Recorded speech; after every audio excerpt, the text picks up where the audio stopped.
स्वराज मराठीमध्ये आपलं स्वागत आहे. सर्वसामान्यांचा आवाज, निर्भीड, बेधडक. स्वराज मराठी.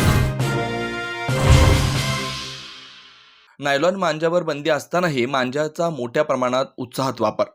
मिरज शहरातल्या बक्कर कसाब मशिदीच्या शेजारी असलेल्या नारळाच्या झाडावर नायलॉन मांजामध्ये घार अडकली होती. या ठिकाणी काही नागरिकांना दिसल्यानंतर त्यांनी मिरज अग्निशमन विभाग तसेच प्राणीमित्र अशोक लकडे यांना माहिती दिली.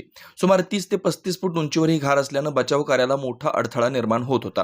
प्राणीमित्र अशोक लकडे, सर्पमित्र किशोर मामा, अग्निशमन दल वाहन चालक शशिकांत चव्हाण, फायरमॅन रोहित निकम, बाळासाहेब पुणेकर यांनी अथक प्रयत्न करून या घारीची अखेर नायलॉन मांजामधून सुखरूप सुटका करून जीवदान दिलं. नायलॉन मांजाचा सर्रास वापर होत असून प्रशासनाकडून नायलॉन मांजावर जोरदार कारवाई करण्यात यावी अशी मागणी प्राणीमित्र अशोक लकडे यांनी केली.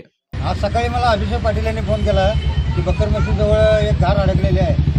घार अडकले असं मी फायर फायटरला फोन केला. त्यानंतर हे सगळे पूर्ण टीम इथं आले, हजर झाले. पण ते उंचीवर असल्यामुळं आम्हाला जमलं नाही काढायला.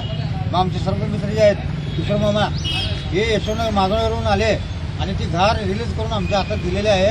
त्यांचं अभिनंदन आणि हार्दिक आभार. नायलॉन मांजावर बंदी असताना सुद्धा मिरज सांगलीमध्ये अविरतरित्या मांजा विकल्या जात आहे. ह्याच्यावर बंदी आलेल्या असताना सुद्धा हे विकलं जात आहे. ह्याच्यावर कुठंतरी अंकुश यावं व पोलीस स्टेशन आणि शासकीय अधिकारी यांनी त्याच्यावर केस करावे. आम्ही आता या मागच्या महिन्यात 2 केसेस केलेले आहेत. आता इथं गुरुवार पेठेत पण आता मांजा विकतात, मंगळवार पेठेमध्ये विकतात. आम्ही त्यांना दाखवून त्याच्यावर कारवाई करण्यात यावी अशी आमची विनंती आहे.